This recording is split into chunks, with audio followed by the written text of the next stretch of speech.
राधे राधे प्रिय भक्तों, जय श्री कृष्ण। हमारी यूट्यूब चैनल में आपका बहुत बहुत स्वागत है। आप सभी को फागुन मास के शुक्ल पक्ष की आमल की एकादशी, रंग भरी एकादशी की हार्दिक शुभ मंगल कामनाएं। फागुन मास के शुक्ल पक्ष की एकादशी को आमल की एकादशी, रंग भरी एकादशी के नाम से जाना जाता है। इस बार एकादशी का जो प्रारंभ है, ये एकादशी तिथि 9 मार्च को रविवार के दिन सुबह 7:49 से एकादशी तिथि समाप्त हो जाएगी और ये एकादशी तिथि 10 मार्च 2025 सोमवार के दिन 7:55 पर एकादशी तिथि समाप्त हो जाएगी। अतः शुद्ध हरिवासर युक्त एकादशी, द्वादशी युक्त एकादशी, सूर्योदय व्यापिनी एकादशी जो है वो सोमवार के दिन ही इसका व्रत रखा जाएगा। सभी माताओं बहनें को सोमवार के दिन यानी कि 10 मार्च 2025 सोमवार के दिन ही एकादशी का व्रत रखना है तथा दशमी के दिन जो दशमी तिथि है वो 9 मार्च को रविवार के दिन रहेगी। अतः एकादशी के व्रत में आपको दशमी तिथि के कुछ अनिवार्य नियम जो होते हैं उनका पालन करना होता है। अतः आपको रविवार के दिन सभी अनिवार्य नियम जो हैं उनका दशमी तिथि का जो के नियमों का जो पालन है वो रविवार के दिन करना है। तो रविवार के दिन आपको चावल नहीं खाने हैं, मांस मदिरा भोजन में मांस मदिरा खाना, प्याज लहसुन कोई भी आपको तामसिक भोजन नहीं करना है। दिन में एक ही समय भोजन करना है और ब्रह्मचर्य व्रत का पालन करना है। इस तरह से आप दशमी के तिथि के सभी नियमों का जो पालन है वो रविवार के दिन करते हुए और एकादशी तिथि का जो व्रत है वो आपको सोमवार के दिन करना है। और इस एकादशी का जो समापन है वो 11 मार्च को मंगलवार के दिन सुबह 6:55 से 9:55 तक आपको एकादशी व्रत का जो पारण है यानी व्रत खोलने का जो समय है वो 6:55 से लेकर 9:55 तक रहेगा। आप सभी लोग इसी के बीच में अपना व्रत खोल सकते हैं। तो आप सभी लोग एकादशी के व्रत की हार्दिक शुभ मंगल कामनाएं। श्री गणेशाय नमः। अब हम आपको एकादशी तिथि व्रत की कथा सुनाएंगे। जो लोग एकादशी का व्रत नहीं कर सकते हैं वो इस कथा को सुन सकते हैं। सुनने से भी आपको पूर्ण फल प्राप्त होगा। तो आप सभी लोग एकादशी के दिन सुबह ब्रह्म मुहूर्त में जल्दी उठकर सबसे पहले अपने शुद्ध नहा धोकर शुद्ध पवित्र वस्त्र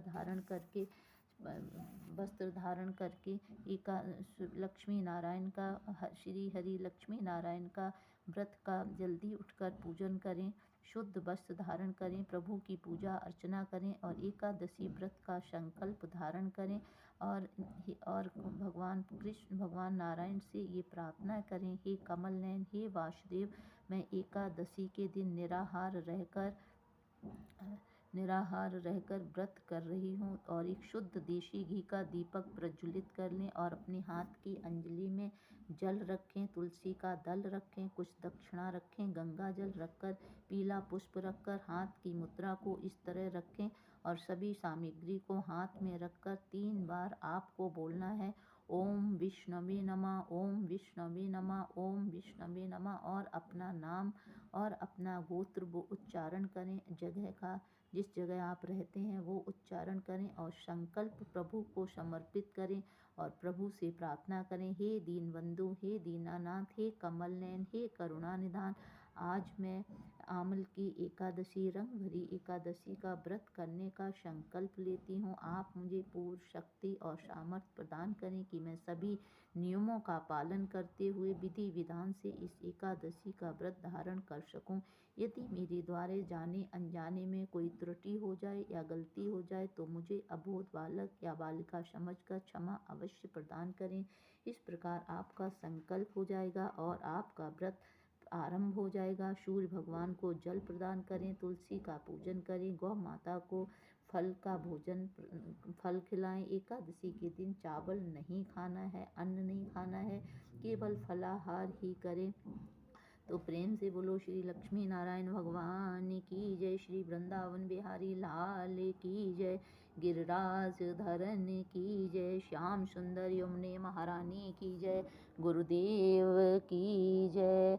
मात मेरी श्री राधिका, पिता मेरे घनश्याम, इन दोनों के चरणों में मेरा बारंबार प्रणाम, मेरा कोटि कोटि प्रणाम। मात मेरी श्री राधिका, पिता मेरे घनश्याम, इन दोनों के चरणों में मेरा बारंबार प्रणाम, मेरा कोटि कोटि प्रणाम।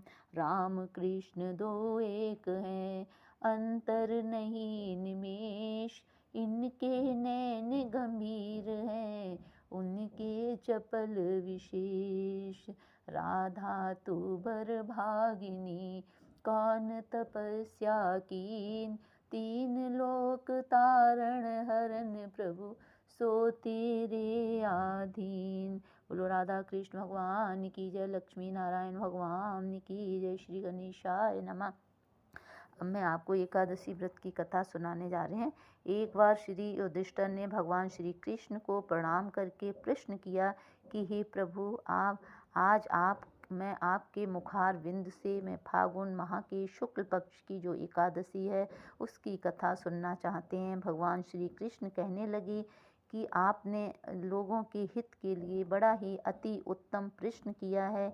कि एक समय की बात है कि राजा मानधाता बोले वशिष्ठ जी से कि हे वशिष्ठ जी मुनि, कि यदि आप मुझ पर कृपा करें तो किसी ऐसे व्रत की कथा को कहें जिससे मेरा कल्याण हो।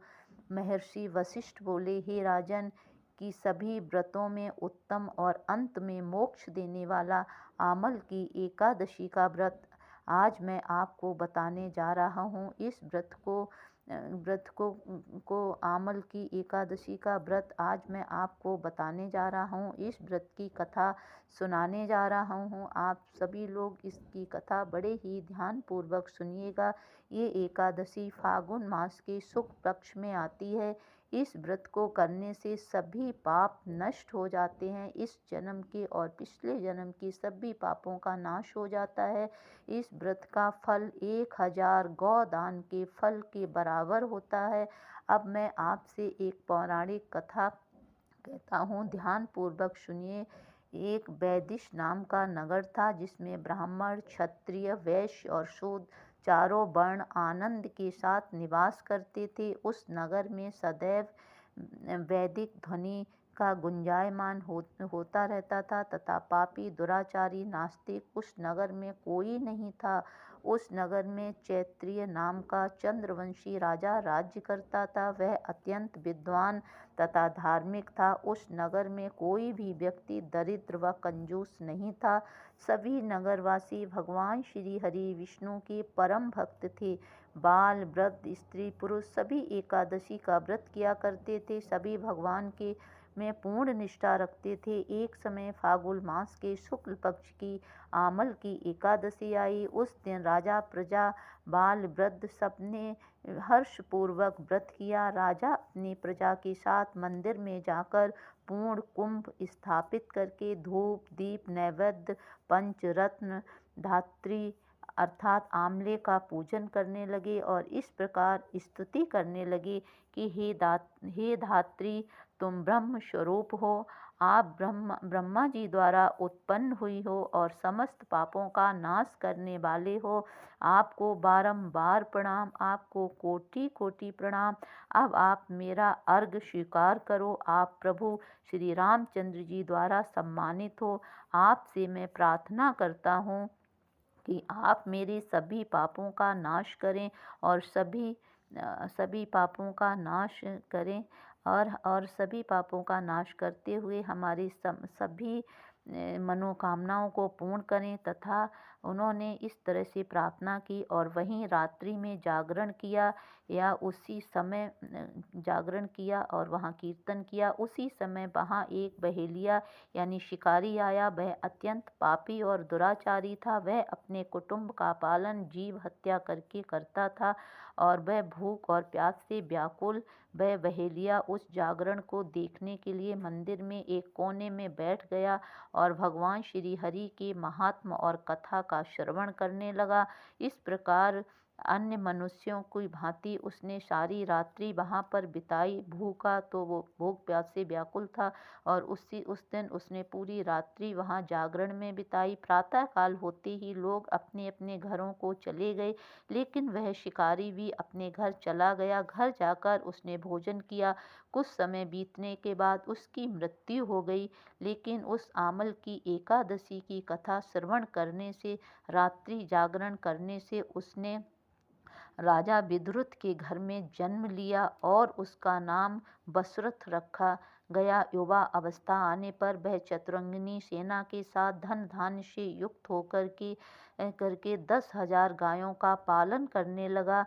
वह तेज में सूर्य के समान, कांति में चंद्रमा के समान तथा वीरता में भगवान श्री हरि विष्णु के समान और क्षमा में पृथ्वी के समान था। अत्यंत धार्मिक, सत्यवादी, कर्मवीर और भगवान श्री हरि विष्णु के परम भक्त था। वह प्रजा का पालन बड़े भाव से किया करता था। दान देना उसका नित्य कर्तव्य था। एक दिन राजा शिकार खेलने के लिए गया।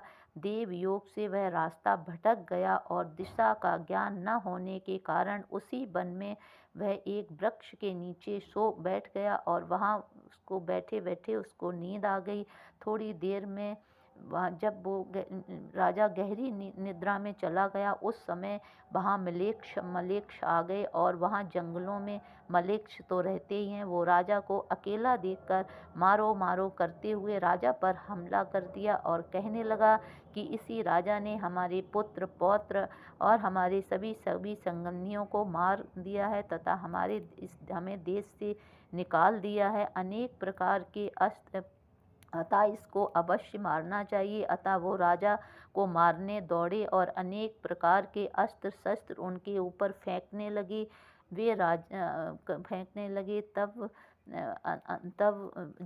वो अस्त्र शस्त्र राजा के शरीर पर गिरते वो नष्ट हो जाते और उनका प्रभाव पुष्प की तरह होता था, यानी कि उन अस्त्र शस्त्रों का राजा के ऊपर कोई भी प्रभाव नहीं हो रहा था और वो अस्त्र शस्त्र जो उल्टा उन्हीं मलेच्छों पर प्रहार करने लगे, जिससे वह मूर्छित होकर गिरने लगे। उसी समय राजा के समक्ष एक स्त्री उत्पन्न हुई। वह स्त्री अत्यंत सुंदर, उसकी भ्रुकुटी टेढ़ी थी, उसकी आंखों से लाल लाल अग्नि निकल रही थी, जिससे वह दूसरे काल के समान प्रतीत हो रही थी। वह स्त्री मलेच्छों को मारने के लिए दौड़ी और थोड़ी ही देर में उसने सभी मलेच्छों को काल के गाल में पहुंचा दिया। जब राजा सोकर उठा, उसने देखा कि इन मलेच्छों को किसने मारा है। इस जंगल में तो मेरा कोई भी हितैषी नहीं रहता। वह ऐसा विचार कर ही रहा था कि उसी समय आकाशवाणी हुई, हे राजन, इस संसार में भगवान श्री हरि विष्णु के अतिरिक्त कौन तेरी सहायता कर सकता है। इस आकाशवाणी को सुनकर राजा अपने राज्य में वापस लौट आया और सुखपूर्वक निवास करने लगा। महर्षि वशिष्ठ बोले, हे राजन, आमल की एकादशी के व्रत के प्रभाव से उस राजा ने भगवान विष्णु की हरि की कृपा से वह राजा अपने राज्य में सुखपूर्वक रहने लगा। जो मनुष्य आमल की एकादशी का व्रत करते हैं, कथा सुनते हैं, वह प्रत्येक कार्य में सफलता प्राप्त करते हैं। उनके हर मनोरथ उनके पूर्ण होते हैं और अंत में भगवान श्री हरि विष्णु के लोक को प्रस्थान करते हैं। इसीलिए जो लोग इस आमल की एकादशी का व्रत रखते हैं, उनके इस जन्म के और पिछले जन्म के सभी पापों का नाश होकर अंत में श्री वैकुंठ की प्राप्ति होती है। गुरु लक्ष्मी नारायण भगवान की जय, वृंदावन बिहारी लाल की जय। तो इस तरह से आप सभी लोग आमल की एकादशी का व्रत रखें। जो लोग व्रत नहीं रख सकते हैं, वो इस कथा का श्रवण करें और बड़ी ही श्रद्धा और भक्ति भाव से इस कथा का श्रवण करें। कहते हैं, मंत्र जाप मम दृढ़ विश्वासा, और दृढ़ विश्वास के साथ इस कथा को सुने भगवान आपकी सभी लक्ष्मी नारायण की कृपा आपके ऊपर हमेशा बरसती रहेगी। लक्ष्मी नारायण का भरपूर आशीर्वाद आप सभी के ऊपर बना रहेगा। लेकिन जो लोग व्रत नहीं रख सकते हैं वो एकादशी के दिन चावल बिल्कुल भी ना खाएं और द्वादशी के दिन सुबह उठकर उनको चावल ही खाना है सबसे पहले। तो आप सभी को आमल की एकादशी, रंग भरी एकादशी की हार्दिक शुभ मंगल कामनाएं। आप सभी लोग इस व्रत को अवश्य करें, क्योंकि हमारे सनातन धर्म में एकादशी से बड़ा कोई भी व्रत नहीं है। तो आप सभी लोग इस व्रत को अवश्य करें, इसकी कथा का श्रवण करें। आप सभी को राधे राधे। आप सभी के ऊपर लक्ष्मी नारायण का भरपूर आशीर्वाद बना रहे और आप अपना आशीर्वाद हमें भी प्रदान करें। हमारे चैनल को सब्सक्राइब करें, वीडियो को लाइक करें, कमेंट्स बॉक्स में श्री लक्ष्मी नारायण का नाम अवश्य लिखें। राधे राधे। धन्यवाद।